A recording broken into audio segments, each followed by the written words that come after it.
우리 오늘은 고린도전서 9장 17절 이하에 있는 말씀을 전하겠습니다.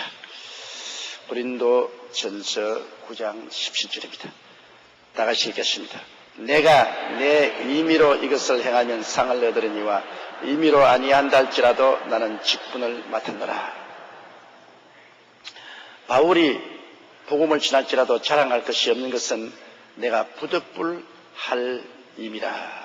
내가 만일 복음을 전하지 않으면 내게 화가 있을 것이라고 말했습니다. 여러분, 한 사람이 길을 지나가다가 보니까 집에 불이 났습니다.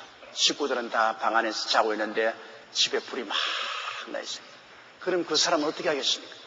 그 사람은 빨리 119 신청을 하고 그 다음에는 그곳에 있는 사람들을 깨워 일으켜서 불을 피하게 해야 될 것입니다.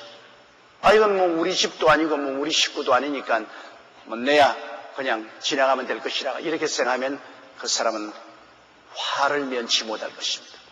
분명히 자기가 자는 사람을 깨워서 구할 수가 있고 또 소방서에 연락해서 불을 끌 수가 있는데도 불구하고 그렇게 하지 않으면 그 사람은 양심에 범죄한 사람입니다.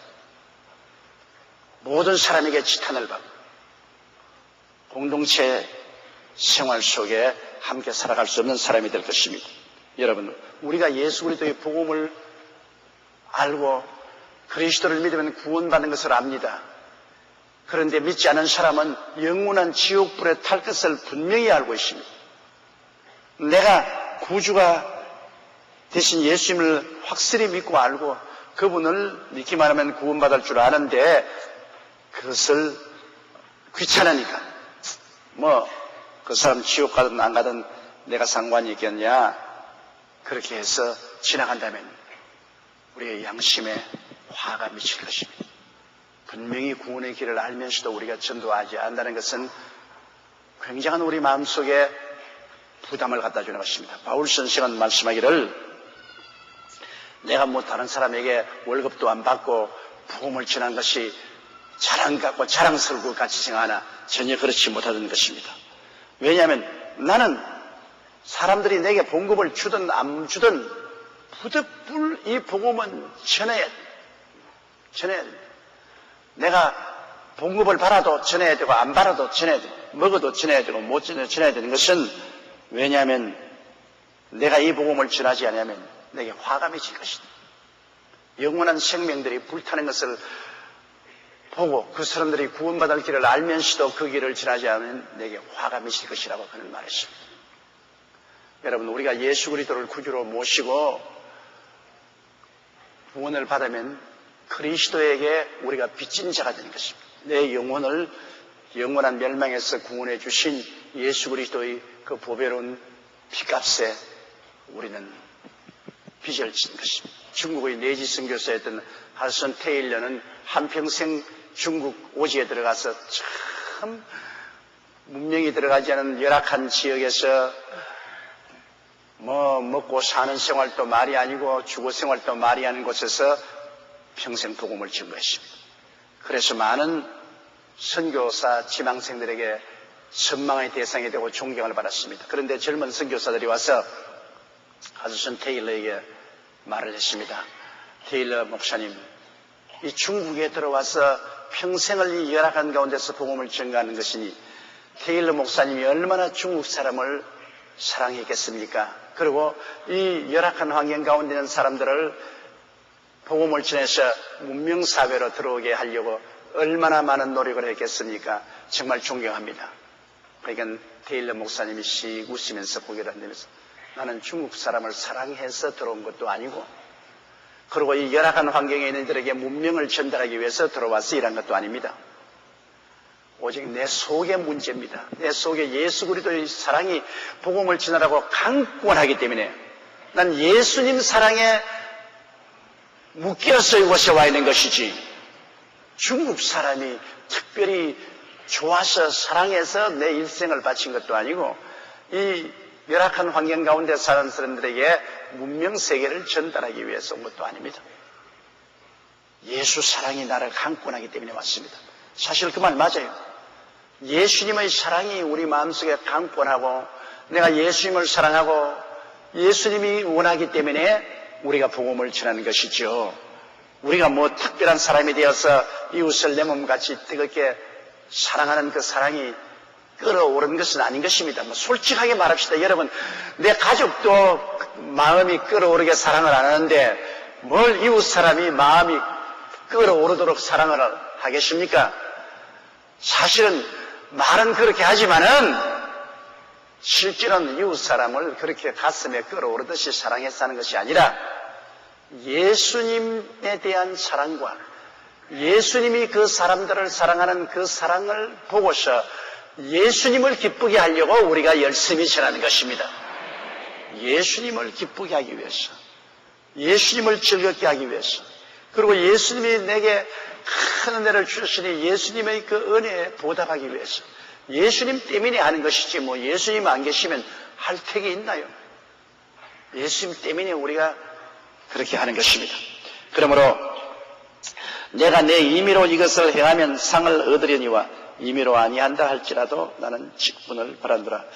바울 선생께서는 뭐 내가 월급도 받지 아니하고 또 주님께서 특별히 나에게 명령한 것도 아닌데 내가 스스로 자원해서 복음을 전한다면 그러면 칭찬을 받을지도 모르겠지만은 그러나 나는 사실 복음을 전하는 것은 하나님께 직분 바라기 때문에 한다. 사명 바라기 때문에 한다. 여러분, 이 구라파라 미국 사람들은 어릴 때부터 기독교 교육을 받았습니다. 기독교 교육은 무엇이냐면 하나님께서 우리 모든 사람에게 이 세상에 태어났을 때 천직을 주었다는 것입니다. 우리의 직업이라는 것은 하나님이 주신 것으로서 하나님을 섬기는 수단이라는 것입니다. 부귀를 한 전업주부면 전업주부가 하나님이 주신 직분이다. 그러므로 이 직분을 다할 때 하나님 섬기는 마음으로 한다는 이와 같은 기독교적인 사상이 이 구라파라 미국 사람들 믿는 자나 믿지 않는 자나 그 윤리와 도덕적인 마음에 깔려 있습니다. 이 정신적인 자원이 있습니다. 그래서 사람이 보든 안 보든 이 일은 하나님이 내게 천직으로 주신 것이기 때문에 내가 하나님 앞에 충성을 다해야 되는 그런 천직관념이 있습니다. 그래서 어떠한 국가기관에 들어가서 일할지라도 자기 것이 아닌 공기업이라도 일하면 자기 것처럼 열심으로 일을 합니다. 시간도 아끼고 물자도 아끼고 아주 전략해 가면서 충성을 다해 일하는 것은 이것은 하나님의 내게 주신 직분이기 때문에 하나님을 기쁘시게 하기 위해서 나는 일한다. 이런 심정이 있습니다. 이러므로 거대한 공기업 회장이라든지 공기업 직원들도 사치하지 아니하고 속이지 아니하고 열심으로 일합니다. 그러나 우리 한국에는 그러한 정신적인 배경이 없습니다. 우리 한국은 내 것 아니면 무관심한 것입니다. 이것이 우리 한국 사람의 실상입니다.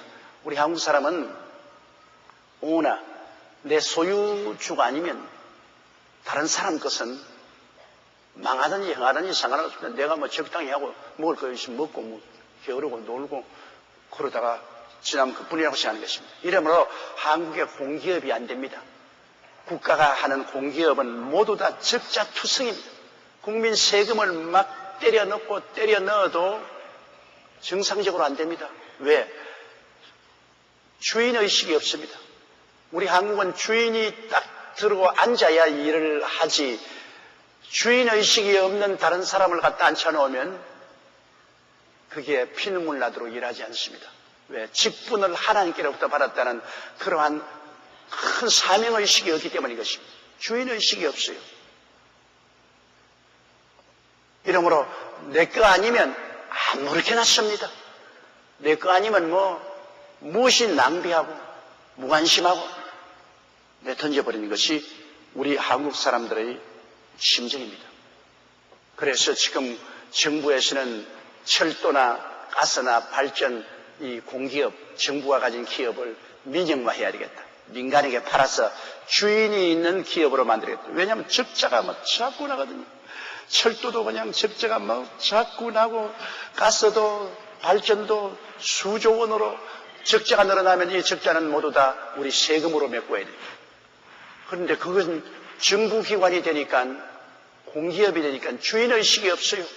거기 들어가는 사람들마다 이건 내 것이라고 해서 알뜰살뜰 챙기지 않아요. 다 적당히 하고 빚지면 정부 세금으로 갚으면 된다. 그래서 주인의식이 상실됐습니다. 이래서 정부가 이것을 민영화해야 되겠다. 철도도 민간에 팔아야 되고, 가스도 팔아야 되고, 발전도 팔아야 되고, 그래야 손실을 막고 국민 세금으로서 이것을 메꾸는 일을 하지 말아야 돼. 그러나 공기업에 있는 사람들은 그 원치 않거든. 왜? 주인이 들어오면 아주 시간적으로, 물질적으로 모든 게 간섭을 하고 까다롭단 말이에요. 주인 없는 곳에서 일하는 것은 편하고, 주인이 들어오게 되면 아주 까다롭다. 그러므로 절대로 민영화 안 된다고 지금 데모하고 스트라이크하고 야단 아닙니까? 이거 결국에는 여러분, 주인이 들어오지 않으면 그 모든 미친 장사는 여러분과 내 세금으로 메꿔야 될 것입니다. 우리 세금으로 그냥 그 사람들 월급 주고 그 손실을 다 메꿔야 돼요. 이러므로 우리 한국의 현실에서는 공기업이란 되지 않습니다. 주인의식이 없기 때문에. 다 주인을 찾아줘야 됩니다. 그러나 미국이나 구라파는 기독교적인 사상이 그 밑바탕에 깔려 있습니다. 그것은 천직의식입니다. 천직의식. 하나님께로부터 이 직분을 받았다. 그러므로 나는 하나님을 섬기듯이 이 직분을 섬긴다. 내일 나갈지라도 오늘까지 하나님을 섬긴 듯이 섬긴다. 이거는 주인의식보다 더 강합니다. 하나님을 섬기는 마음으로 하니까요. 그러므로 그 나라에서는 오나가 안 들어가도, 주인이 운영을 안 해도 다른 사람이 들어가도 일을 잘 해냅니다. 잘 해냅니다. 왜? 천직 심정을 가지고 있습니다. 바울이 말한 것이 그 말인 것입니다. 내가 내 임의로 이것을 행하면 상을 얻으려니, 내가 스스로 자원해서 월급도 받지 않고 복음을 내가 열심히 전하면 칭찬도 받고 상을 받겠지만, 그러나 나는 직분을 맡았다. 나는 이와 같은 복음 증하는 것은 천직이다. 하나님이 나를 세상에 내보낼 때 네가 이 일을 하고 돌아오라고 천직을 주었기 때문에, 이것은 내가 스스로 자원해서 하든 월급을 받고 고용을 받아서 하든 상관하지 않는다. 나는 하나님을 섬기는 마음으로 천직으로 일을 한다. 목회자의 일도 한 가지입니다. 저는 내 평생에 그렇게 생각하고 살아왔습니다. 제가 예수를 믿고 그 다음 주의 종의 부르심을 받고 1958년도에 개척을 하러 나갔을 때 제가 마음속에 깊이 헌신한 것은, 이것은 하나님의 부르심이다. 내가 월급을 받아도 하고 안 받아도 한다. 먹어도 이 일은 하고 굶어도 한다. 잘 살아도 하고 못 살아도 한다. 살아도 하고 죽어도 이 직분은 다 한다. 그래서 저는 지금까지 살아오면서 제가 목회하는 데 있어서 이 목회를 통해서 내게 얼마나 유익이 오느냐, 돈이 얼마나 들어오며 명예가 얼마나 들어오며 지위가 얼마나 높아지며 얼마나 칭찬받는가, 이것에 대해서 솔직히 관심을 가지지 않았습니다. 그것은 내 천직이니까. 남이 칭찬하고 박수해도 해야 될 것이고, 남이 욕을 하고 쥐어 박아도 이 일은 해야 될 것이다. 남이 명예를 주어도 할 것이고, 명예를 안 주어도 할 것이다. 남이 나를 돌봐주어도 할 것이고, 안 돌봐주어도 한다. 수입이 있어도 하고 수입이 없어도 한다. 먹어도 하고 못 먹어도 한다. 그러한 심정으로 지금까지 일을 해왔습니다. 이것은 특별히 주의 사업이니까 주의 종들은 그런 마음을 가지고 일을 해야 돼요. 천직입니다. 하나님의 사업은 하나님의 부르심을 말하기 때문에 직업이 아니고 사명입니다. 사명을 다해야 되죠. 그런데 우리가 주의 백성들은 이 세상에 사는데도 그런 천직의 심정을 가지고 사명을 가지고 일을 해야 됩니다. 가정주부는 주부로서의 사명감을 가지고 하나님을 섬기는 마음으로 가족을 섬깁니다. 그리고 남편은 하나님을 섬기는 마음으로 아내와 자식들을 돌봐야 됩니다. 천직입니다. 하나님이 그 직분을 주었기 때문에 그 직분을 등한히 하면 안 됩니다. 반드시 처자들에게 무엇을 먹을까, 무엇을 입을까, 무엇을 마실까, 어떻게 살 거를 돌보아 줄 수 있는 천직을 가지고 있습니다. 하나님의 직분을 가지고 있기 때문에 하나님을 섬기는 마음으로 섬겨야 됩니다. 처자도 돌보지 아니하고 자기 마음대로 방종하고 술 취하고 돌아다니면 천직을 버린 사람이 되는 것입니다. 그것은 사람을 반역한 것이 아니라 하나님을 반역한 것이 되는 것입니다. 구멍가게 하나라도 천직으로 생각하고 구멍가게를 잘 운영해서 싼 물건을 많이 구입해서 싸게 공급해주고 그 구멍가게에 물건을 사는 사람들이 정말 그 물건을 통해서 유익을 얻고 행복하고 복을 받고 살 수 있도록 전심전력을 다하는 천직입니다. 하나님을 섬기는 마음으로 그 구멍가게와 손님들을 섬긴다. 그 천직인 것입니다. 구두 수선공은 그냥 나는 구두를 수선하니까 이 천한 직업을 하고 있으니 먼지 마시고 뭐 사람들에게 존경도 못 받지 애야 되는 대로 해라. 그건 천직 아닙니다. 그 구두는 하나님을 위해서 구두를 수선합니다. 그래서 모든 구두가 들어오면 못 하나 박는 것도 하나님의 구두를 고친다. 하나님의 구두를 수선합니다. 하나님을 섬기는 마음으로 전력을 다해서 구두를 수선하면 그는 거의 천직을 다하는 것입니다. 하나님의 직분을 다하는 것입니다. 내가 화장실 소지한다고 이런 천한 직업을 가지고 내가 이제 내 팔자야 까짓것 내가 뭐 화장실 소지하는 이 직분에 뭐 사람들이 나를 칭찬하든 욕하든 내가 무슨 상관이냐. 아이고 내가 적당히 하지. 아무렇게나 걸레질 휙휙휙휙 해버리고 그냥 남 안 보는 데는 그냥 휴지도 그냥 그대로 내버려 두고 그렇게 하면은 그건 천직에 대한 반역입니다. 내가 화장실 소지를 할지라도 하나님이 나를 보내셔서 이것을 하라고 하는 천직이다. 하나님을 섬기는 마음으로 화장실 소지를 하죠. 그래서 그런 힘으로 화장실 바닥을 닦고 화장실 변기를 다 닦고 청결하게 하면 사람들 보기에는 지 자식 지금 미쳤다고 그렇게 할지 모르겠어도 그는 천직을 따르는 것입니다. 주인의식을 가지고 이게 내가 주인이니까 내가 깨끗이 해야 되겠다. 그런 마음으로 하게 되면 그 직분이 천하지 않습니다. 그 화장실 소지하는 직분이 정말 하나님을 섬기는 아름다운 직분이 되는 것입니다. 우리가 주인의식을 가지든 천직의식을 가지든 이것을 가져야 되는 것입니다. 독일의 유명한 경제윤리학자인 A. 리스든 말하기를 정신적인 자원 없이 경제적인 부흥은 없다 그랬습니다. 정신적인 자원이란 뭡니까?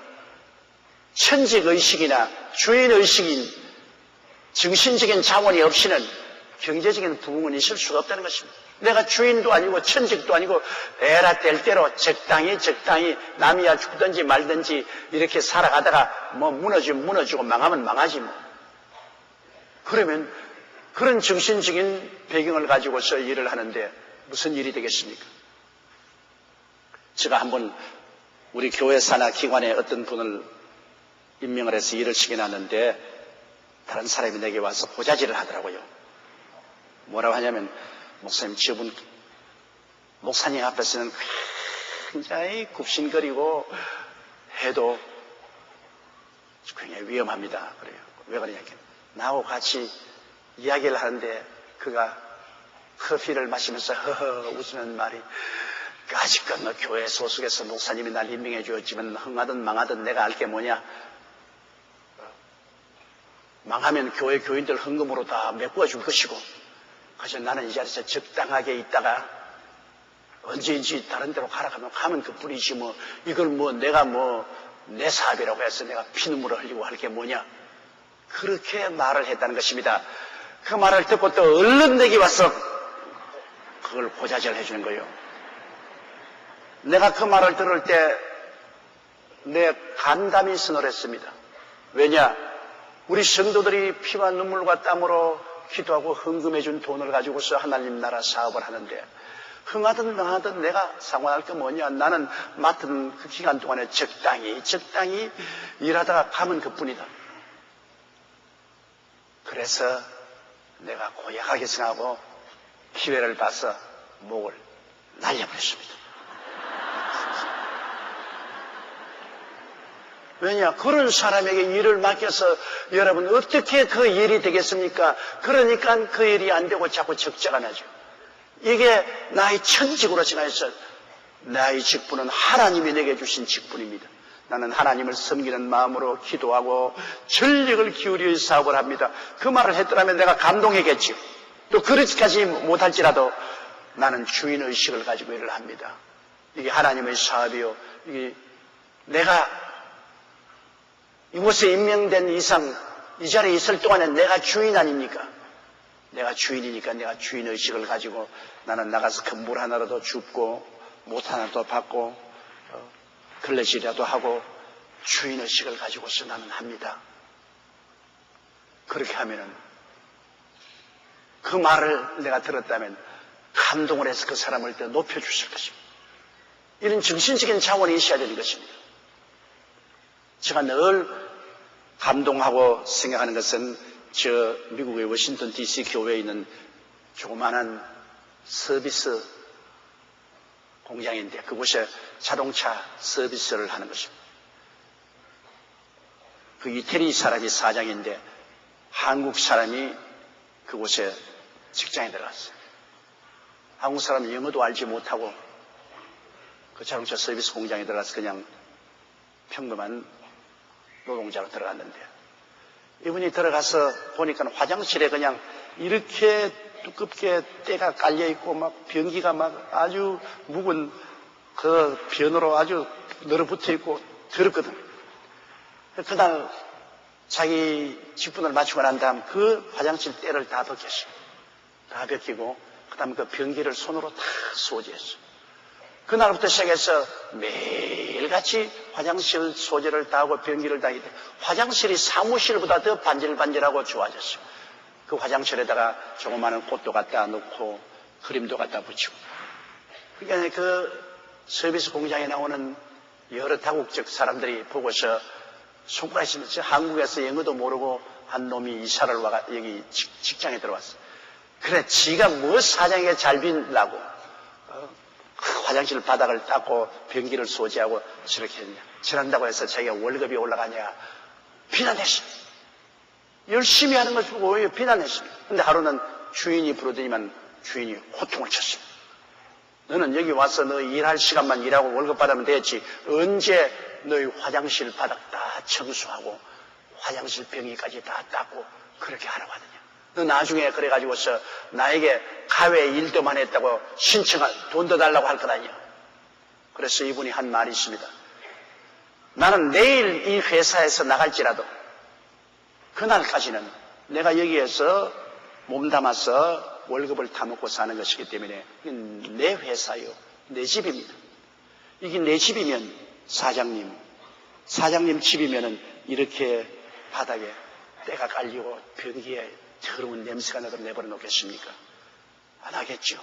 나는 내가 있을 동안은 이것이 내 집이라고 생각하고 내가 이 회사의 주인이라고 생각하고 그러므로 주인인 것 같으면 내 집인 것 같으면 이렇게 내버릴 수 없기 때문에 내가 이것을 열심히 하는 것이지 돈을 더 달라고 하는 것도 아니고 칭찬받으려고 하는 것이 아닙니다.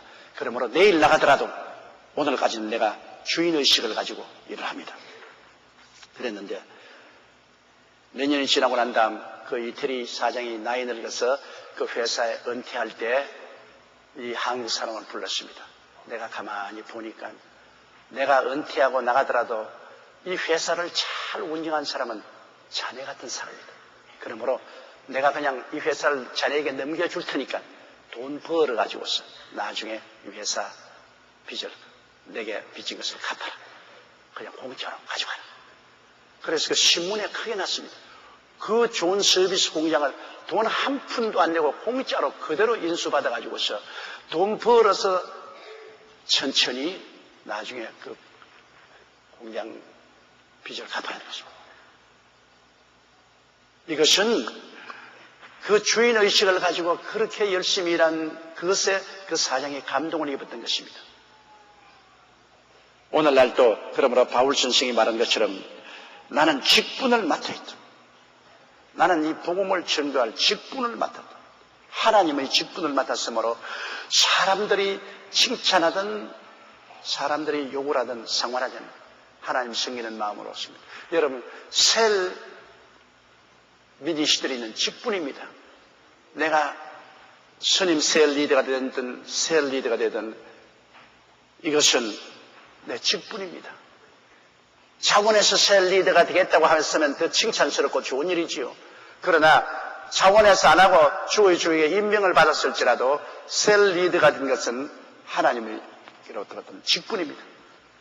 그럼 이 직분을 맡았으니 어떻게 할 것이냐? 하나님을 기쁘시게 하기 위해서 내가 전력을 기울여야 될 것입니다. 이것은 뭐 내가 이웃을 사랑해서 이웃 영혼을 구원하기 위해서 열심히 한다. 그거는 문학적으로 표현해서 그렇지 실제는 그렇지 않습니다. 뭘 이웃을 그렇게 뜨겁게 사랑해요?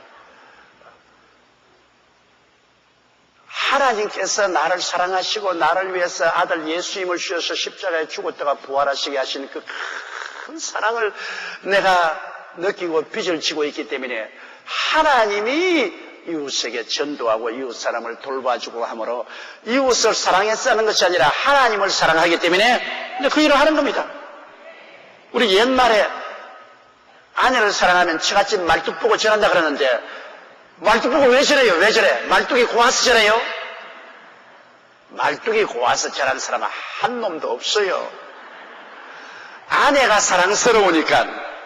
아내가 사랑스러우니까 그 처갓집 말뚝 보고라도 절을 하면 그를 통해서 아내에게 더 마음에 감동을 주려고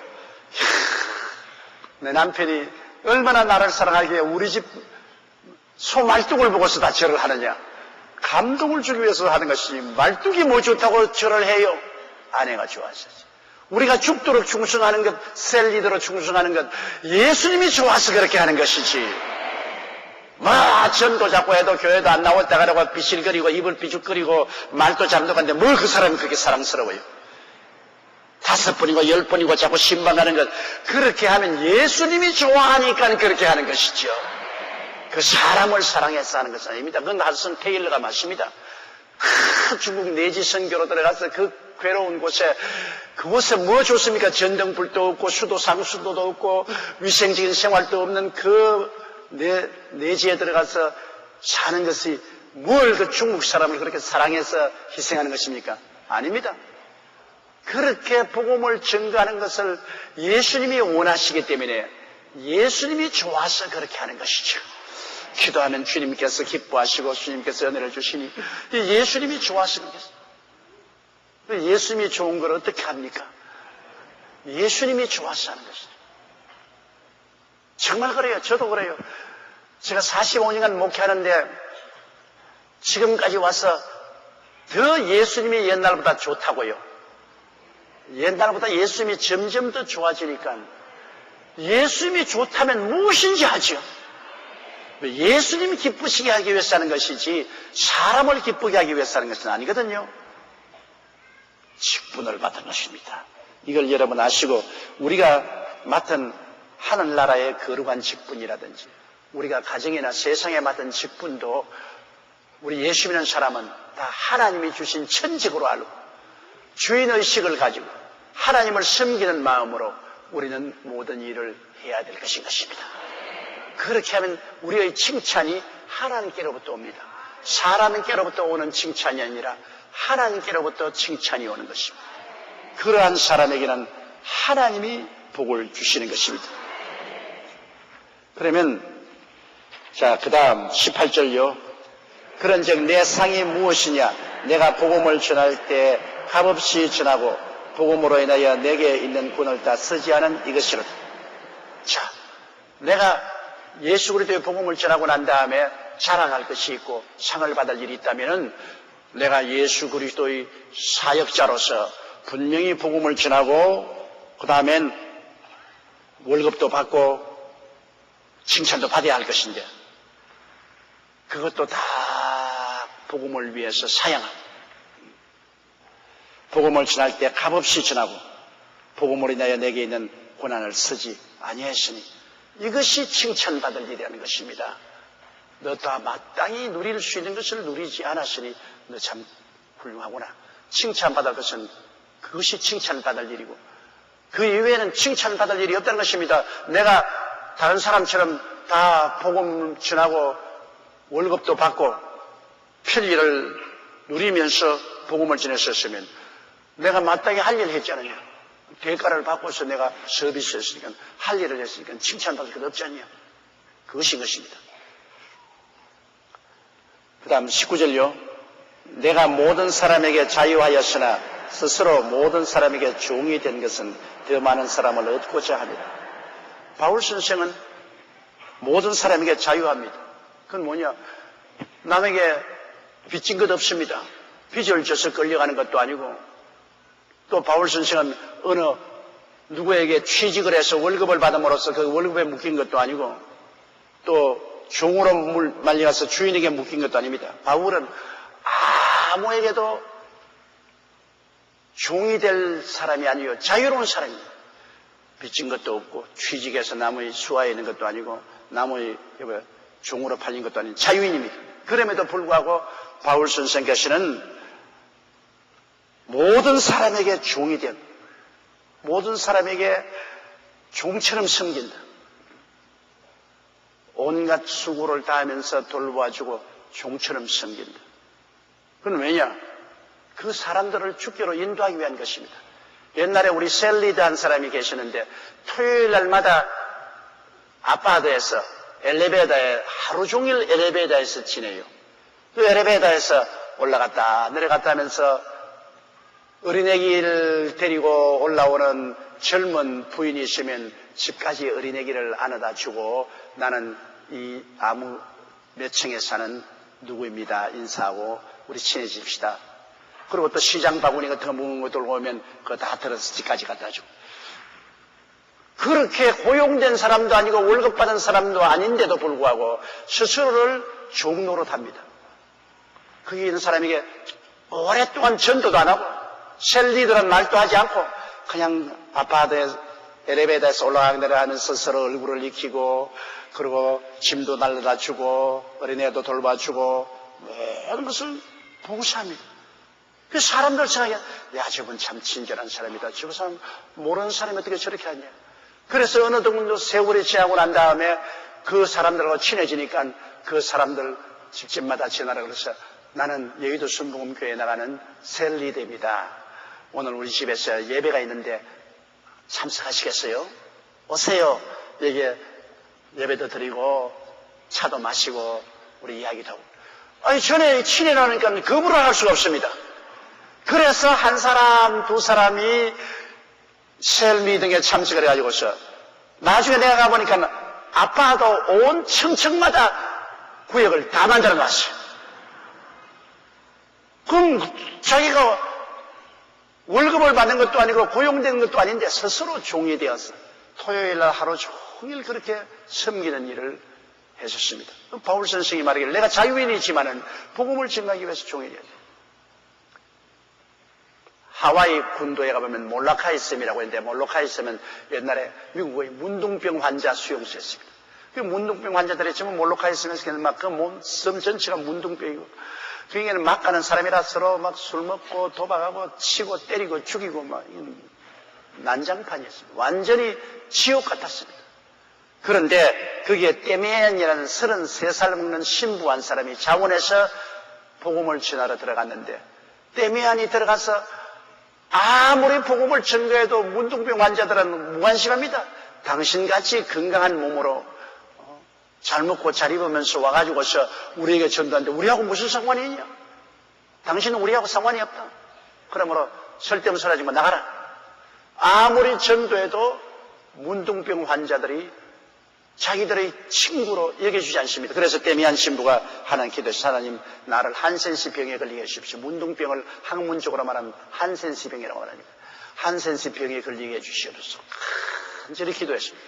그런데 차차차차 눈썹이 빠지기 시작하더니만 입술이 터지고 그 다음에는 손가락이 부어서 떨어져 나가고 문둥병이 걸렸습니다.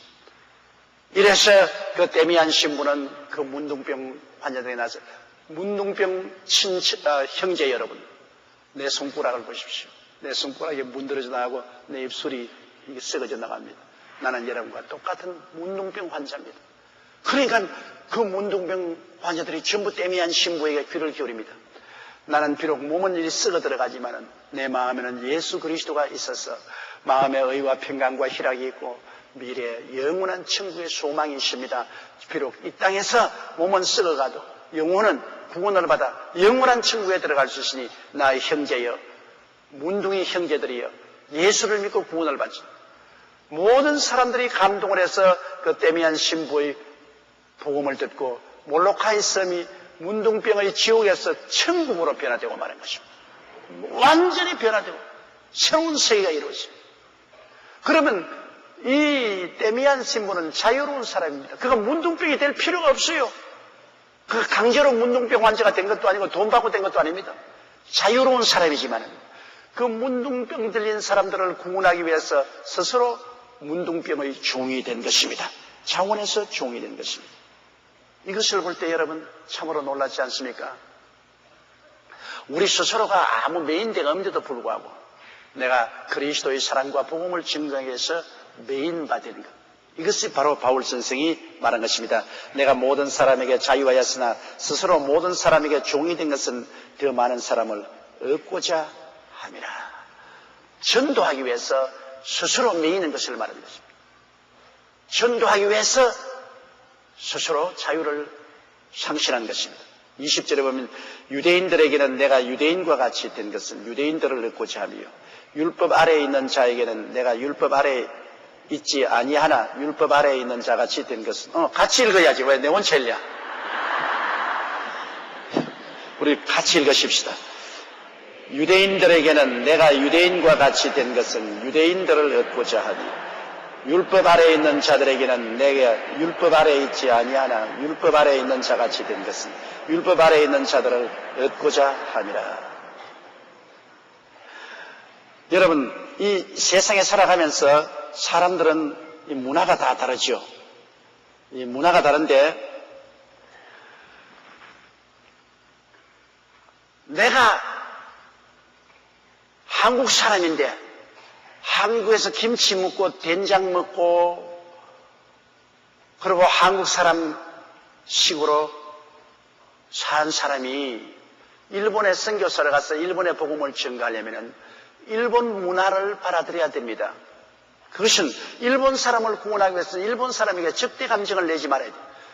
일본 사람들은 더구나 마늘 냄새를 싫어하는데 막 김치를 잔뜩 먹어서 마늘 냄새가 푹푹 나면서 예수 믿으시오 하면 그럴 거 아닙니까? 그리고 막 된장을 끓이는데 청국장 냄새가 등천을 치면은 온 이웃 삼이웃 없이 다 도망을 칠 것입니다. 우리가 일본에 가서 복음을 전가하려면 우리가 일본 사람이 아니지만은 일본 문화에 우리가 함께 들어가서 김치 먹던 것 닭구왕 먹고 된장국 먹던 것 일본 장국 마시고 그리고 우리의 삶의 모든 형식을 일본을 따라야 돼요. 일본 사람들은 여러분 밥 먹을 때 이 주발을 상에 얹어서 먹는 것은 개가 먹는다고 합니다. 일본 사람은 꼭 손에 들고 먹죠. 꼭 손에 들고 먹습니다. 그런데 이것을 갖다가 놔두고서 우리 한국 사람처럼 숟가락으로 먹으면 개가 먹는다 합니다. 개가 먹는다. 그러면 일본 사람이 와서 나는 우리 한국식으로 산다. 밥상에 밥 착 얹어놓고서 먹으면 속으로 개가 먹는다. 그렇게 생각하는데 그럼 그 개가 전도하는데 듣겠어요? 개 짖는다. 그렇게 말할 거 아닙니까? 그러니까 그러지 말아야죠. 또 일본 사람은 절대 안 비벼 먹습니다. 우리 한국 사람 막 고추장 넣고 그냥 막 파 넣고 그 다음에 김치 넣고 막 얘가 막 확확 비벼서 먹잖아요. 일본 사람들은 절대 비벼 먹지 않습니다.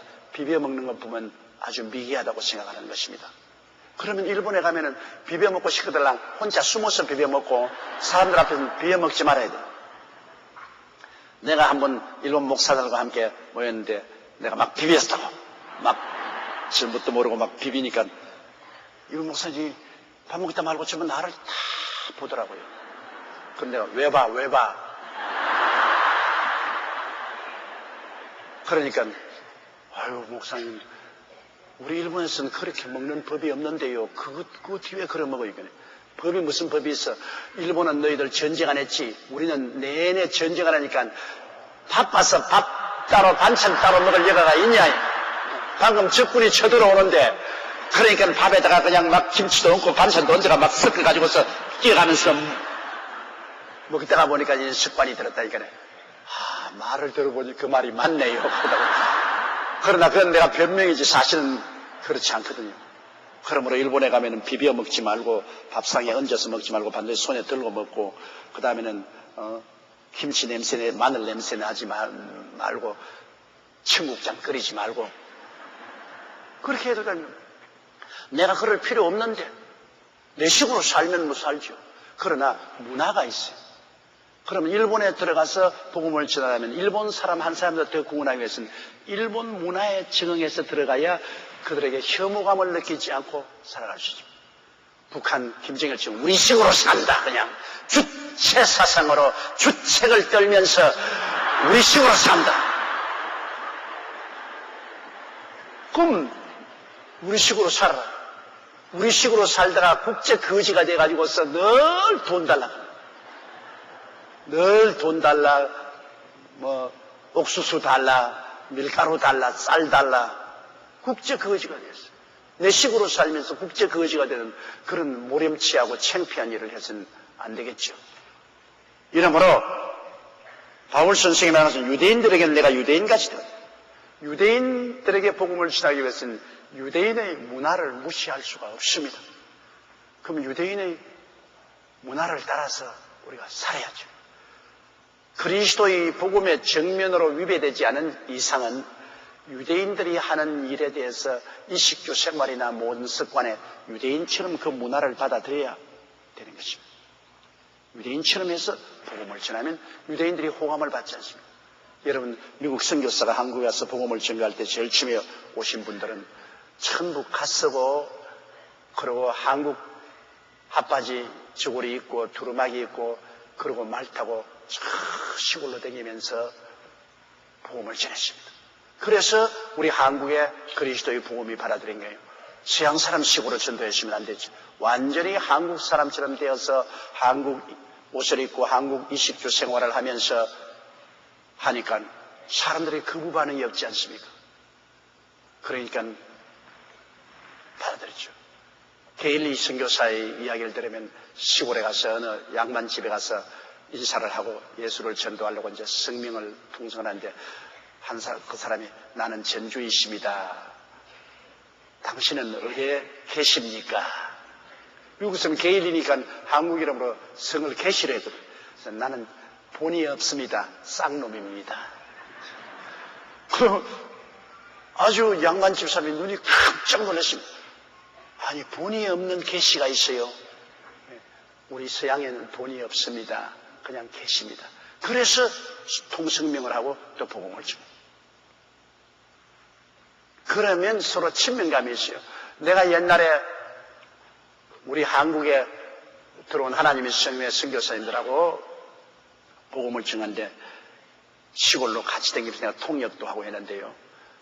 내가 상당히 거부 감정이 있는 것이 있습니다. 그분들은 가기 전에 이게 샌드위치를 잔뜩 만들어 가요. 가서 우리가 거기서 복음을 전가하고 함께 먼저 밥 먹을 때 우리는 다 막 시골에서 주는 그 밥대로 먹잖아요. 이분들은 딱 돌아앉아가지고서 자기들이 가진 샌드위치를 먹습니다.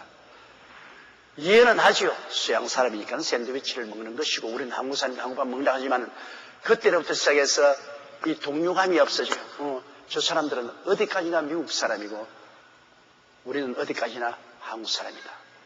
그런데 그 다음에 내가 화란 선교사 한 사람 만났는데 젊은 사람인데 한국에 복음을 전하러 왔습니다.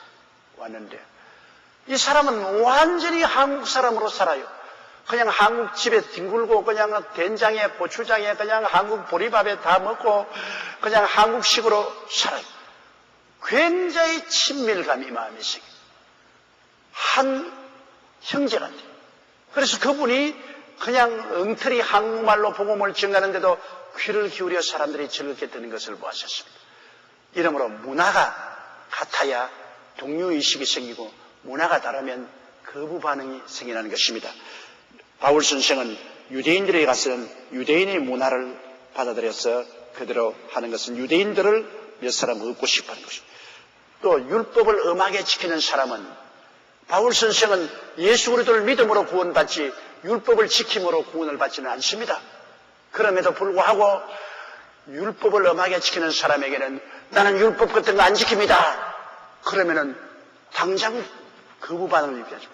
바울은 율법 하에 있지 아니하고 예수 그리스도를 믿음으로 구원받는 은혜 아래 있지만은 그러나 율법 하에 있는 사람에게는 자기도 율법 하에 들어가서 그들처럼 율법을 지키면서 그들에게 예수 그리스도의 복음을 전가하는 것은 율법 하에 있는 사람 한 사람이라도 더 구원하기 위함이라는 것입니다.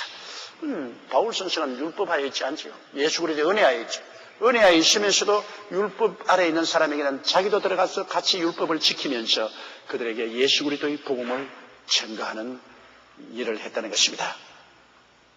또 21절요. 율법 없는 자에게는 내가 하나님께는 율법 없는 자가 아니요 도리어 그리스도의 율법 아래에 있는 자나 율법 없는 자와 같이 된 것은 율법 없는 사람들을 얻고자 하며. 율법 없는 사람은 이방인 말이지. 이방인은 유대인의 율법이 없잖아요. 그러나 바울 선생은 분명히 예수 그리스도를 믿고 성령으로 말미암아 구원받는 하나님의 법을 가지고 있음에도 불구하고 예수 안 믿는 사회에 들어가서는 예수 안 믿는 사회에 최대한 대로 그들 문화에 적응하면서 그들에게 복음을 전해서 한 사람에도 구원해야 되는 것입니다. 들어가서 그냥 율법 없는 이방인이라고 무시하고 멸시하고 천대하고 욕하고 그러면 어떻게 복음을 전하는 것입니까? 그들은 율법이 없고 바울은 율법 그리스도의 복음의 법이 있지만은 그러나 마치 율법 없는 이방인들 같이 그들과 함께 섞여서 그들 문화 속에서 사는 것은 한 사람이라도 그 사람을 더 주께로 인도하려 하는 것입니다. 그러므로 우리가 사는 삶이라는 것은 하나님의 법에 딱 어긋나지 않은 이상은 하나님의 법을 완전히 무시하는 것이 아닌 이상은 그다음 모든 것은 함께 그 문화에 동화를 해서 복음을 전해야 되는 것입니다. 문화를 떠나서 사람은 살지 못합니다. 여러분, 물을 떠난 고기가 못 사는 것처럼 사람은 문화를 떠나서는 살 수 없습니다. 옛날에 한국이 불교 문화가 있을 때는 한국은 모든 정치, 경제, 교육, 문화, 군사 사는 모든 것이 불교 문화에 젖어서 이루어졌어요. 그 다음 이시조선이 들어와서 불교를 박대하고 유교를 받아들여서 유교가 한국을 그 신앙이 되었을 때는 모든 정치, 경제, 교육, 문화, 군사 산업이 다 유교 문화를 따라갑니다. 유교 문화를 따라가요. 그러므로 종교가 그 문화를 만들고 사람들은 그 문화 속에 살아요. 이제 기독교 복음이 들어와서 기독교가 우리 마음에 들어오면 이제는 모든 것이 기독교 문화로 사람들이 살아야 될 것입니다. 안식까지 우리 국민 전체가 기독교인이 안 되었으므로 기독교 문화가 정착하지 못했죠. 우리 국민의 한 30%가 기독교 신자니까 우리도 지금 상당한 기독교 문화가 우리 한국에 들어가고 예수 믿는 사람들은 기독교 문화 속에 살지만은 전 국가가 기독교 문화를 따라 살지는 않죠. 그러므로 우리는 그 문화란 사람의 사는 형식에 맞추어서 복음을 전해야 되는 것입니다. 그러지 않고 문화를 내어 던져버리고 우리식으로 따라오느라 우리식으로 다 복음을 들으라 하면 되는 것입니다. 복음이 포착화되어야 되는 것입니다. 그래서 그 문화에 맞는 그러한 복음의 뿌리를 내려야만 되는 것입니다.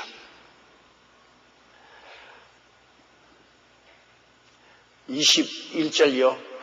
약한 자들에게는 내가 약한 자와 같이 된 것은 약한 자들을 얻고자 하며 여러 사람에게 내가 여러 모양이 된 것은 아무쪼록 몇몇 사람들을 구원코자 함이라.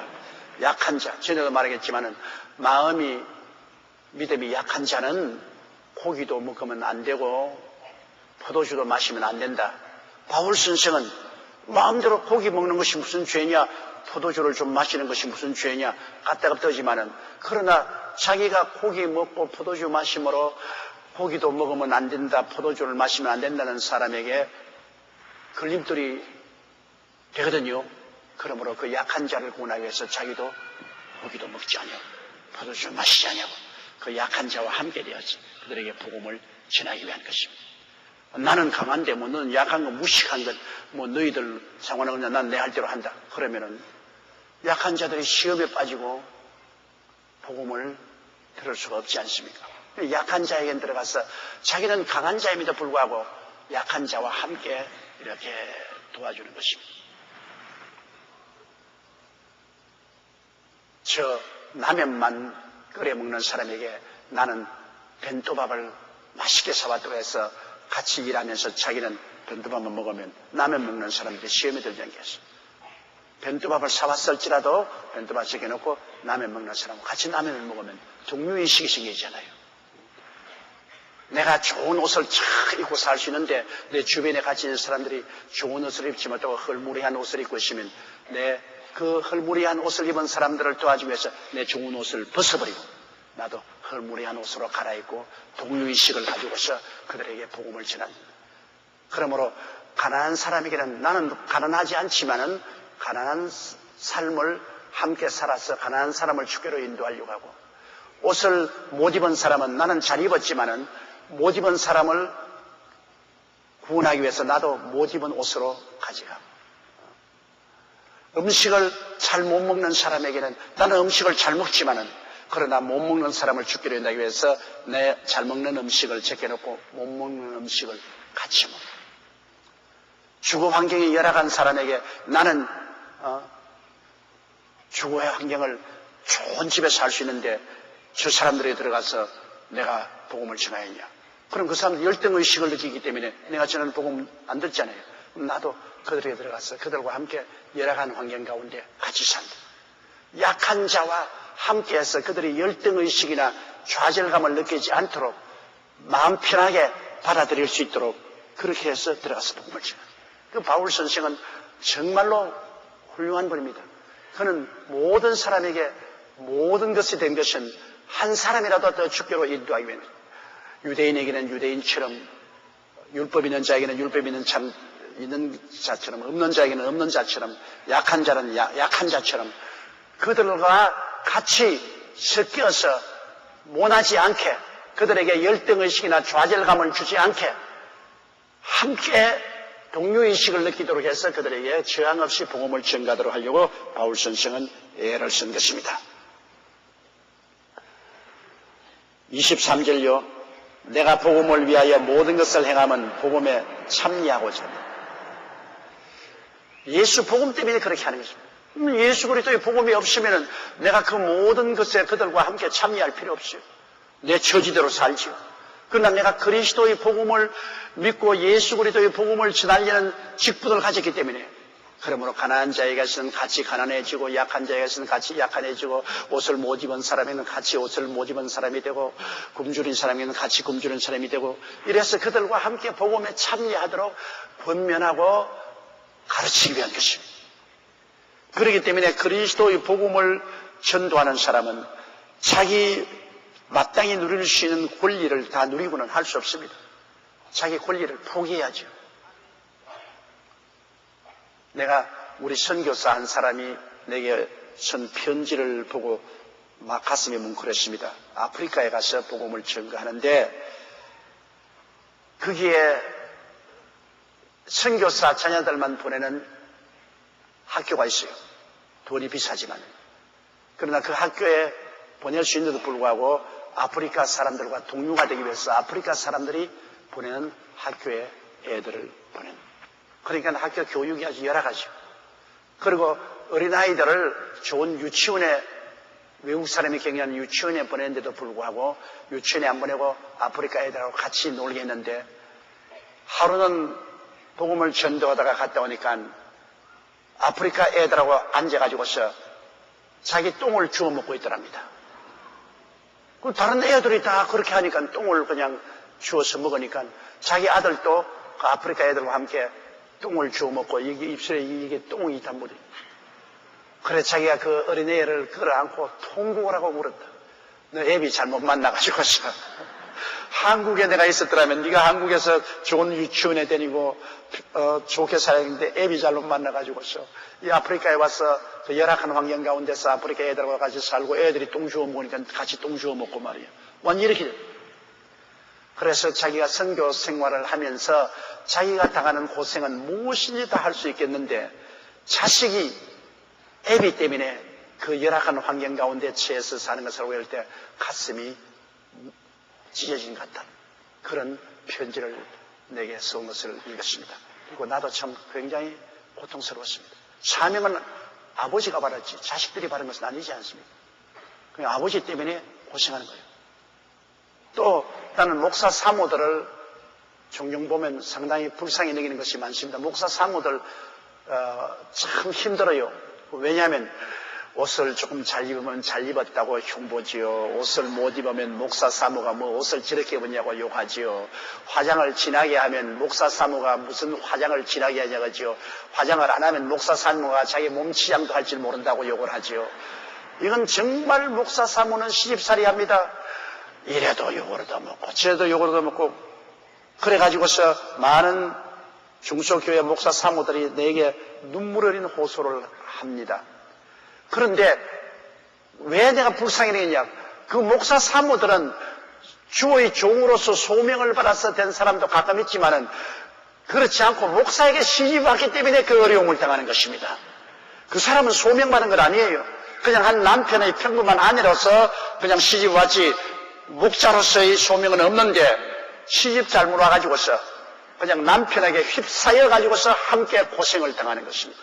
그래서 목사 사모들 볼 때 제가 상당히 불쌍히 여깁니다. 그들은 그와 같은 고생을 할 필요가 없는데 목사에게 시집 왔기 때문에 별 도리 없이 그 고생을 하는 것입니다. 그럼 바울 선생이 한 말은 자기는 사실 바울 선생이 그렇게 할 필요 없어요. 바울 선생 여러분 그는 아주 훌륭한 바리새 교인이고 또 그는 학자고 능력 있는 사람이라 잘 살 수 있는 사람입니다.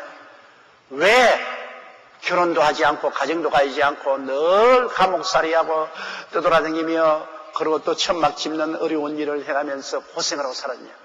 이것은 자원해가지고서 영혼을 구원하기 위해서 스스로를 그렇게 내어 던진 것입니다. 알버트 슈바이처 같은 사람은 독일에서 살았으면 얼마나 잘 살았겠어요. 그는 음악 박사에다가 신학 박사에다가 문학 박사에다가 이학 박사 천재입니다. 그런 사람 잘 독일에서 칭찬받고 박수받고 잘 살 수 있는데 왜 저 아프리카 잠비아의 나환자촌에 가서 평생을 나환자하고 같이 먹고 자고 살면서 일생을 보냈습니다. 그것은 복음을 전가하기 위해서 자기가 누릴 권리를 다 포기하고 스스로를 희생해서 그들과 동참해서 고생을 하면서 복음을 전가하는 것입니다. 그래서 바울 선생이 말한 것처럼 약한 자들에게 내가 약한 자와 같이 된 것은 약한 자들을 얻고자 하며 여러 사람에게 내가 여러 모양이 된 것은 아무쪼록 몇몇 사람을 구원고자 하매니 23절이요. 내가 복음을 위하여 모든 것을 행하면 복음에 참여하고자 함이라. 24절이요. 운동장에서 다름질하는 자들이 다 달아날지라도 오직 상 얻는 자는 하나인 줄을 너희가 알지 못하느냐. 너희도 얻도록 이와 같이 다름질하라. 운동 경기할 때 보면 여러분 다 같이 뛰어도 1등하는 사람이 상을 받지 사실 2등도 빛이 없어요. 3등도 빛이 없어요. 어디 가도 1등 해야 빛이 있지요. 2등, 3등은 별로 그렇게 신통하게 보지 않지요. 그러면 운동 경기에도 1등 하려면 얼마나 고생한지 압니까? 제가 초등학교 때는 100m 선수로서 시골 학교에서 뛰기만 하면 늘 1등을 해서 상을 탔어요. 그래서 나는 태어날 때부터 1등 하는가 보다 그렇게 생각했습니다. 그런데 중학교를 들어가 보니까 경쟁자가 심해요. 그냥 뛰어보니까 시골에서 온 촌놈이 뛰어보니까 1등은 어림도 없어요. 그래서 육상부에 들어갔는데 수업을 다 마치고 난 다음 오후에 얼마나 고된 훈련을 시키는지요. 1등 하려고. 그래서 수업을 마치고 나와서 그냥 다들 집으로 들어가는데 그 집으로 들어가지 않고 1등상을 타려고 온갖 운동을 다 하고 팔을 막 늘 이런 다리도 넓은다고 또 뛰고 또 상급생에게 못 뛴다고 꾸중도 듣고 벌도 쓰고 그렇게 맹렬한 훈련을 했어. 그래서 전국 체전에 제가 우리 중학교 대표로 나갔는데 죽으라고 뛰었는데 5등밖에 못했어. 5등을 하고도 너무 지쳐가지고서 풀밭에 쓰러졌는데 아무도 나에게 관심을 기울이지 않아요. 나는 학교를 대표해서 죽기 아니면 살기를 뛰었으니 와서 누가 등이라도 하면 두들겨주고 위로라도 해줄 줄 알았는데 5등 했다고 아무도 나에게는 터들떠 다니고 전부 1등한 사람만 보고 박수를 치고. 그러니 다 같이 밥 먹고 다 같이 수고해도 그저 1등 해야지 5등 해가지고서는 아무 소용이 없는 거죠. 이게 바울 선생이 하는 말은 주의 사업에 하나님께로부터 상 받는 것도 내가 내 분야에서 열심히 뛰어서 그 중에서 참으로 칭찬받을 만한 사람이 되어야 하늘에 가서 하나님의 상급을 많이 받지. 그저 되는 대로 세워라 가라고 지난다고 해서 나중에 하늘에 올라서 상 받는 것이 아니라는 것이죠. 상 받는 사람은 다 눈에 불을 켜고 열심으로 뛰어야 상을 받을 수가 있다는 것입니다. 이번에도 여러분 우리가 솔트레이크 시티에서 김동생이가 금메달 못 탔잖아요. 내가 보기에는 분명히 금메달을 탔다고 생각했는데 그냥 파울을 선언하고 뒤에 따라오는 오 노를 금메달을 줘버렸어요. 오 노. 물론 터세죠. 미국에서 했으니까 미국 터세지만 굉장히 우리로 봐서는 편파 심판이고 괴롭습니다. 그런데 어떻게 됐든 심판이 1등을 파울로 하고 오 노를 1등상을 주니까 전부 관심은 그 1등상 탄 사람이 관심이 가고 미국의 국기가 올라가고 미국 국가가 울리고 금메달을 목에 달았다. 그러니까 1등을 해야 금메달을 타는 거예요. 어떻게 되었든. 이번에 솔트레이크 시티에서 금메달은 그거는 편파 판정으로서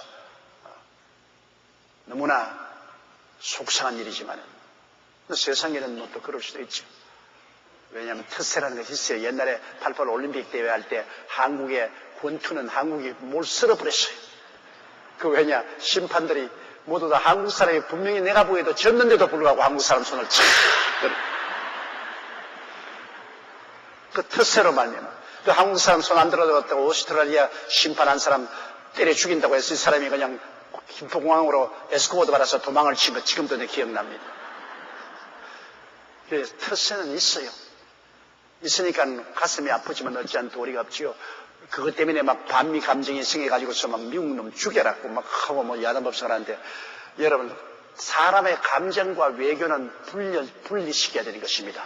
감정은 감정이고 외교는 외교입니다. 우리는 미국과 군사 경제 협력 없이 살아갈 수가 없습니다. 미국의 물건 팔아먹어야 돼요. 미국의 물건 안 팔아먹고는 우리가 경제적으로 살아갈 수 없습니다. 그리고 군사적으로 미국이 38,000명의 군인들을 여기에 주둔시켜 있기 때문에 김정일이가 우리에게 손을 못 대는 겁니다. 그러므로 경제적으로 정치적으로 우리는 미국하고 동맹국 관계를 굳세게 잡고 있어야 우리가 잘 살 수 있지요. 그러므로 금메달 하나 가지고서 감정을 내어서 이 전체를 짓밟아버리면 안 돼요. 감정은 감정이고 그리고 정치 경제는 정치 경제입니다. 나는 우리 할아버지가 그 배웠어요. 난 우리 할아버지와 같이 살았는데 할아버지 할머니와는 사실은 안 맞아요. 우리 할아버지 할머니는 두 분이 열심히 일해서 큰 부자는 되었지만은 정말로 부부간에 별로 안 맞아서 내가 기억하기에는 할아버지 할머니하고 사는 동안 매일같이 안 싸우는 것을 한 번도 못 봤어. 매일같이 말싸움만 하는데 이제 가끔 가다가 식사하다가 싸움이 벌어져요. 그런데 식사하다가 싸움이 벌어지면 우리 할아버지께서는 반드시 밥상을 싹 들고 방 구석에다 갖다가 딱 덮어놓고 그러고 막 싸우더라고. 그래서 내가 이상해서 할아버지 그 왜 싸우기 전에 밥상을 싹 구석에 갖다 놓고 하니까 야, 싸우다가 밥상 엎어버리면 내만 손해 안 나냐. 너도 나중에 싸울 때 절대로 밥상을 밖길로 차버리고 뒤엎는 그런 바보 같은 짓 하지 마라. 차버리면 그렇게 해주면 내 돈 주고 사야 한대나 나중에. 그리고 그 음식 다 내버리니 얼마나 아깝냐. 그러니까 밥상은 치워놓고 싸워라. 그것도 우리 할머니하고 싸울 때 우리 할아버지가 언제나 솜이 들어간 벽에를 가지고 우리 할머니 때리지 주먹으로 때리는 건 본치가 없어요. 그래서 내가 할아버지 담뱃대도 있고 뭐 여기 몽침도 있고 한데 싸울 때 벽에 가지고 때리니까 야 임마 목침이나 주먹으로 때리면 병원에 가면 돈 들지 않냐 임마. 목침으로 때리지 주먹으로 때리면 너 할머니가 상처 입을 것 아니야. 그럼 병원에 가면 내 돈 들지 않냐. 이 닥터리 들어간 벽에는 아무리 때려도 이건 돈 안 든다. 돈 안 들어. 너도 나중에 장가 가면 많이 싸울 건데 닥터 벽에로 싸워라. 절대로 목침이나 주먹수만. 나는 그때 우리 할아버지 별나다 싶은데 내가 보니까 굉장히 현명하신 어른이에요. 왜냐? 절대로 돈 들 일은 안 해요. 감정은 감정이고 현실은 현실이다. 감정을 나타낼 때는 내지만은 그러나 손해날 일은 하지 마라. 우리 한국도 안 가지요. 미국이 우리 금메달 빼앗아갔다고 우리가 감정적으로 괴롭지만은 분을 내지만은 그러나 손해날 일은 해서는 안 되는 것입니다. 우리가 경제적으로 그리고 군사적으로 외교적인 면에서 미국과 동떨하면 우리가 100번 손해날 일인데 왜 그런 짓 해요? 그러니까 그때 올림픽 때 한번 막 이럴 수가 있느냐? 오, 노! 이놈 나쁜 놈, 오, 노! 막 그랬으면 그로서 끝났습니다. 이제는 그건 다 씻어버리고 또다시 우리 경제적으로나 군사적으로 공고의 누대를 해서 우리 잘 살 일을 생각해야지요. 우리 잘 살고 우리 후손이 평안하고 잘 사는 일 해야지. 그냥 화난다고 그냥 다 뒤엎어보면 어떻게 해요? 빈대 죽이고 싶다고 삼칸에 불을 찔러버리면 말이죠. 빈대 타는 것은 좋지만 나중에 들어갈 집이 없어요. 빈대에 물리더라도 집을 안 태우는 게 좋아요. 빈대 물리면 잡아가면서 살아야 돼요. 인생이라는 것이 자기 감정 난다고 감정대로 다 해버리면 어떻게 해요? 감정대로 하면 안 돼요. 감정은 일순간적이고 현실은 계속하는 것입니다. 그러므로 우리가 그것을 깊이 알고 운동경기 이야기 나서 그랬는데 우리가 운동경기 때 1등 해야 상을 타는 것처럼 우리 예수 믿고 주님 섬기는 사람도 그러한 심정으로 하라는 것입니다. 1등 해야 구원받는 건 아닙니다. 구원은 예수만 믿으면 구원받아요. 1등 못해도 다 구원받아요. 그런데 하늘나라에 가서 상급을 받는 데는 1등할 각오를 하고 일을 하라는 것입니다. 하나님 앞에서 1등 상급을 받을 때 면류관, 여러분 영광의 면류관도 있고 생명의 면류관도 있고 그리고 또 부끄럽지 않은 면류관도 있고 뭐 썩지 않은 면류관도 있고 자랑스러운 면류관도 있고 하늘나라의 면류관이 많은데 그 면류관을 우리가 참 하나님 앞에서 칭찬받고 받을 때 얼마나 영광스럽겠습니까? 그런 면류관을 받을 각오를 하고 결사적으로 일하는 것입니다. 25절요. 이기기를 다투는 자마다 모든 일에 절제하나니 너희는 썩을 면류관을 얻고자 하되 우리는 썩지 아니할 것을 얻고자 하노라. 운동 경기에 여러분 이기면 썩을 면류관, 옛날에 그리스 로마 시대에는 운동 경기에 이기면 면류관을 줍니다. 돈을 주는 것도 아니고 뭐 다른 상급을 주는 것도 아니고 면류관으로 씌워집니다. 면류관이란 쓰고 나면 나중에 시들어버리죠. 그러나 우리가 나중에 하늘나라에 가서 받는 면류관은 썩지 아니할 면류관입니다.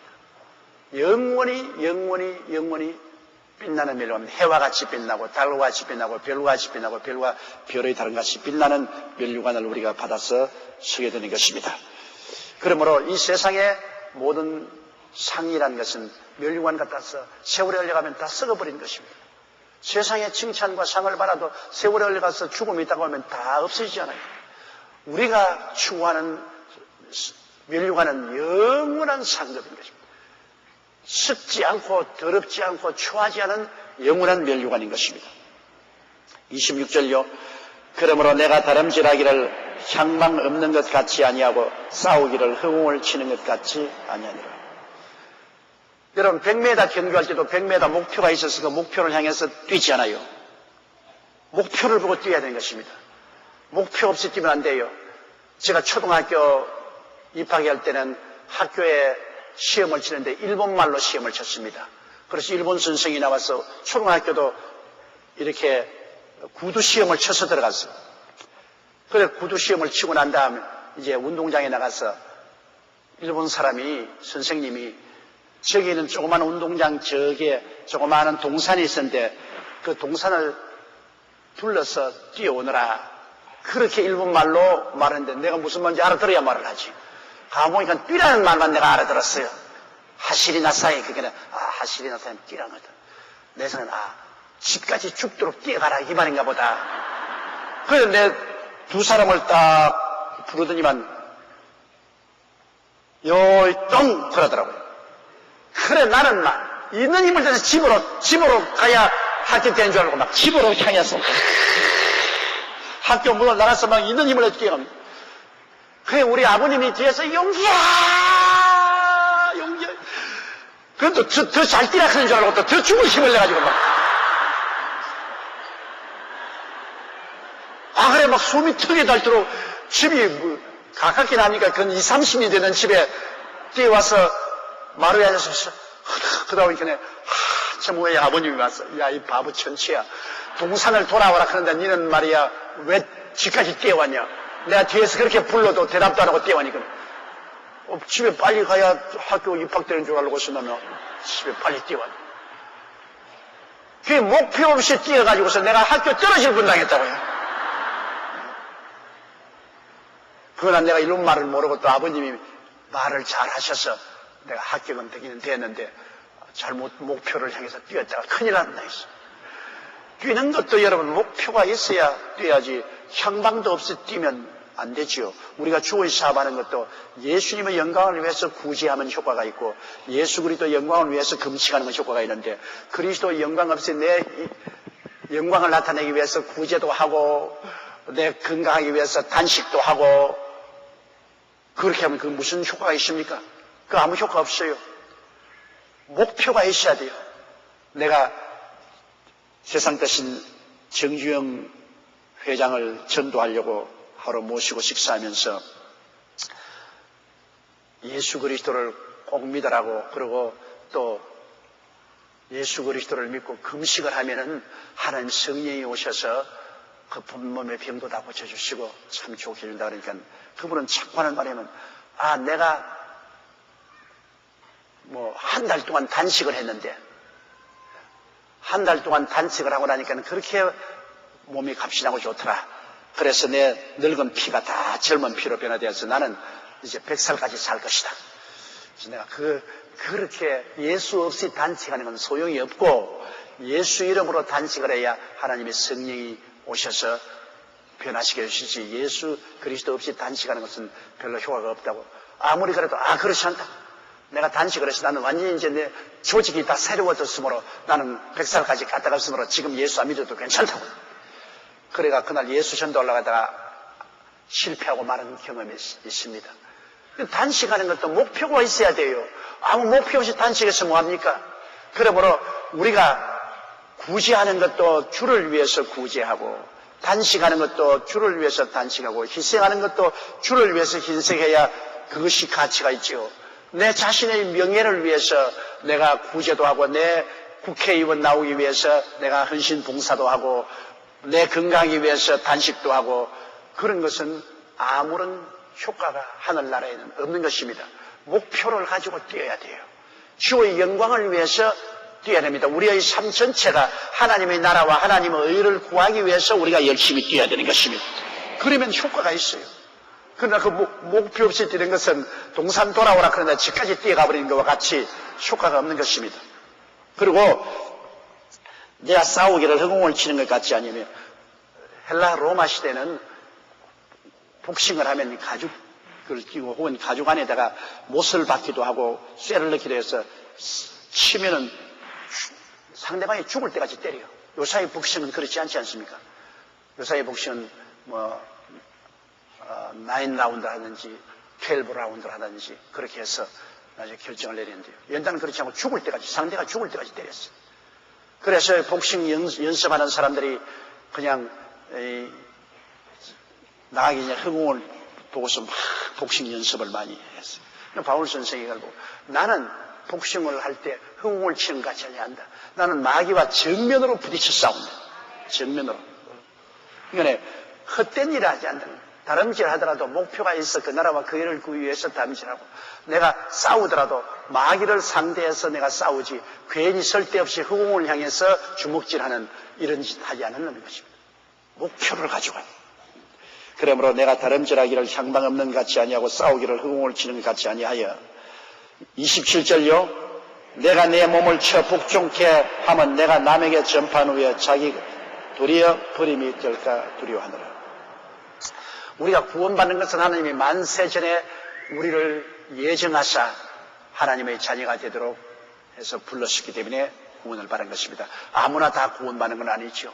세상에 60억 인구 가운데 다 구원받는 건 아닙니다. 하나님이 만세전에 우리를 미리 아시는 거로 예정하사 하나님의 아들의 형상을 담기 위해서 우리가 부름받았기 때문에 하나님의 그 예정의 강력한 뜻으로 우리가 구원을 받았으므로 여간에서 부름받은 사람이 타락하지 않습니다만 그러나 타락할 위험이 있습니다. 우리가 자유의지를 가지고 선택의 자유의지를 가지고 있기 때문에 아담과 하와가 하나님을 택하지 않고 사탄을 택한 것처럼 우리가 그만 하나님이 예정하사 그리스도의 형상을 담기 위해서 하나님의 자녀로 만들어 주었지만은 우리가 하나님을 반역하고 세상을 선택해서 나가면 버림을 받을 수가 있습니다. 우리가 스스로 하나님을 버리기 전에는 하나님은 우리 버리지 않습니다. 한번 구원받으면 우리가 스스로 하나님을 버리지 않는다면 하나님 우리 버리지 않아요. 우리가 약해서 넘어지면 또 하나님이 일으키시고 넘어지면 또 일으키시고 꾸짖으시고 채찍을 때리시더라도 하나님이 끝까지 우리를 구원으로 이끌어 가시는 것입니다. 우리가 하나님을 배반하지 않은 이상은 하나님 절대로 배반하지 않습니다. 하나님은 우리를 예정하시기 때문인 것입니다. 그러나 우리가 하나님을 배반하는 스스로 하나님을 배반하면 그러면 버림을 당하는 것입니다. 이렇기 때문에 바울 선생은 내가 복음을 증거하고 난 다음에도 내 몸을 쳐서 복종케 한다.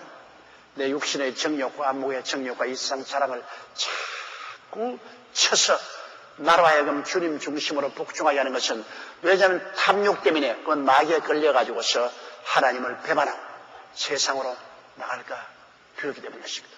바울 선생을 열심히 따라다니면서 복음을 전하던 데마는 나중에 바울이 로마 감옥에 가졌을 때 바울이 마지막 편지 말했으면 데마는 세상을 사랑하여 데살로니가로 가고 그렇게 바울을 따라다니면서 열심히 복음을 전하던 데마가 나중에 탐욕의 노예가 되니까 세상을 사랑해서 세상의 포로가 되니까 그만 바울도 버리고 복음도 버리고 저 현란한 도시인 데살로니가로 가버리고 마는 것입니다.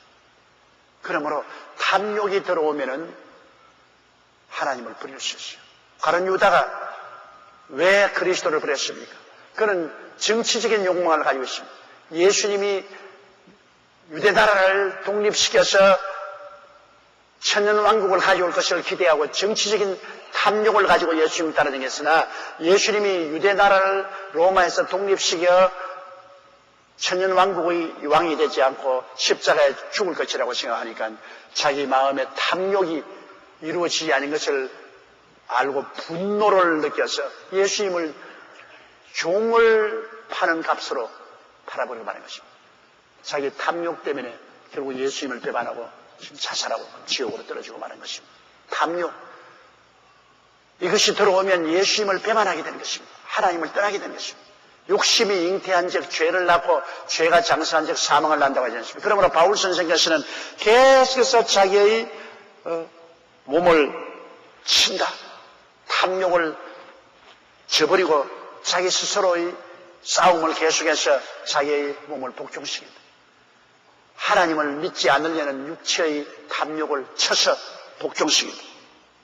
그것은 내가 남에게 복음을 전가한 후에 내가 도리어 하나님을 배반하고 타락해서 버림받을까 두렵다는 것입니다. 우리가 이것은 우리가 깊이 우리가 생각해야 되는 것입니다. 미국의 빌리 그라함 목사님의 친구가 있었습니다. 빌리그람과 같이 열심으로 복음을 전가하고 나중에는 빌리그람 목사님은 부흥사가 되고 그분은 큰 교회 담임 목사가 되었습니다. 그러나 그 담임 목사가 된 그분이 타락에 가서 목회를 그만두고 나중에는 교회에 대한 열렬한 저항자가 됐습니다. 그 많은 책을, 예수님을 모독하는 책을 쓰고 교회에 대한 반박하는 책을 썼습니다. 그 책의 원리는 뭐냐면, 왜 하나님이 살아계시면 이 세상에 저 아프리카에 저 많은 사람이 굶어 죽게 내버려두느냐? 왜 하나님이 살아계신다면 저 많은 인도의 빈민들이 헐벗고 굶주리게 내버려두느냐? 왜 하나님이 살아계시면 저 죄 없는 어린아이들이 병들어 죽느냐? 하나님은 안 살아계신다. 하나님은 살아계신다고 하더라도 무관심하고 사랑이 없다. 그 사람이 주장하는 것은 사람이 자유의지를 가지고 스스로 하나님을 저버리고 육신의 정욕과 안목의 정욕과 이 생을 따라서 나간 것을 인정하지 않습니다. 책임을 하나님께 돌려버립니다. 여러분, 사람은 옥두각시로 만들어진 건 아니에요. 로봇으로 만드는 것이 아니에요. 아담과 하와처럼 하나님의 형상과 모양은 자유입니다. 스스로 선택할 수 있는 자유를 주었어요. 그러므로 하나님을 선택할 수도 있고 세상을 선택할 수도 있는데, 하와와 아담과 하와는 하나님 대신에 세상을 선택하여 세상으로 나왔기 때문에 이 세상에 있는 죄, 불의, 추악, 저주, 절망, 죽음은 하나님이 만든 건 아니죠. 하나님을 저버리고 등을 돌리고 나온 아담과 하와가 마귀와 더불어서 만든 것이 이 세상인데, 그걸 왜 하나님께 책임을 지웁니까? 이 세상에 1차 대전, 2차 세계 전쟁으로 말미암아 그 많은 사람이 죽었는데, 그 전쟁을 하나님이 시켜서 전쟁한 것입니까? 아닙니다. 하나님을 저버리고 서로 물고 찢고 싸우는 것을 선택한 인간의 잘못으로 그렇게 했는데, 그 왜 하나님 개입하려냐? 하나님이 개입하면 안 되지요. 그러면 인간을 로봇으로 만들어야죠. 인간을 옥두각시로 만들어야죠. 인간에게 자유의지를 준 이상 인간 스스로가 회개하고 깨닫고 스스로가 돌이키고 스스로가 하나님께 나와야죠. 하나님이 강제로 그냥 자유의지를 없애고 너는 옥두각시처럼 전쟁하지 마라, 너 전쟁하지 마라, 너는 이거 하지 마라, 저거 하지 마라 하면 그건 하나님은 포악한 독재자가 되고 인간은 노예가 되고 옥두각시가 되고 마는 것입니다. 하나님은 인간에게 절대 선택의 자유권을 주셨습니다. 인간 스스로가 선택해가지고 하나님 버리고 잘못된 걸 왜 하나님께 책임집니까? 그 이 목사님은 아주 목회 잘하고 큰 교회 목회를 하다가 그만 이 마귀의 잘못된 사상에 빠져가지고서 나중에는 공식으로 하나님 교회를 배반하고 예수 그리스도를 포기하고 교회에 대해서 대항하는 글을 많이 쓰고, 똑같은 빌리그람과 친한 친구로서 함께 목회를 시작했는데, 빌리그람은 세계적인 주의 종이 되어 수백만을 주께로 인도한 위대한 불후의 그리스도의 용사가 된 이 사람은 무신론자요, 배반자요, 타락한 자요, 지옥의 자식이 되어버린 것입니다. 얼마나 아깝습니까? 참으로 젊을 때는 빌리그람과 똑같이 잘 출발해서 굉장히 촉망을 받던 사람이 나중에는 버림받고 마는 것입니다. 그러므로 이런 일이 있을 수가 있어요. 그러므로 우리가 항상 구원받아서 우리가 주님께 감사하고 하나님께 사로잡힌 바 된 우리들은 그것을 더 힘차게 잡으려고 뛰어가야지. 우리 스스로가 탐욕에 끌려서 예수님을 포기하고 하나님께 등을 돌리면 그건 스스로 택한 것입니다. 하나님이 그렇게 하도록 만드는 건 아닙니다. 스스로 택한 것입니다. 스스로 하나님을 버리지 않은 이상은 절대로 하나님이 여러분 버리지 않습니다. 왜? 하나님은 예정하사 여러분 예수 그리스도를 믿어 구원받도록 했기 때문에 하나님이 스스로 예정을 포기하지 않습니다. 그러나 우리 스스로가 하나님을 저버리면 그때는 우리가 버림을 당하는 것입니다. 그러므로 바울 선생이 내가 내 몸을 쳐 복종케 하면 내가 남에게 전파한 후에 자기가 도리어 버림이 될까 두려워함이라고 말한 것입니다. 하나님이 우리를 만세전에 불러서 하나님의 자녀로 택해 준 것을 우리가 감사히 생각하고 이 믿음을 끝까지 보존하기 위해서 더 열심히 회개하고 기도하고 충성하는 우리들이 다 되어야 되겠습니다.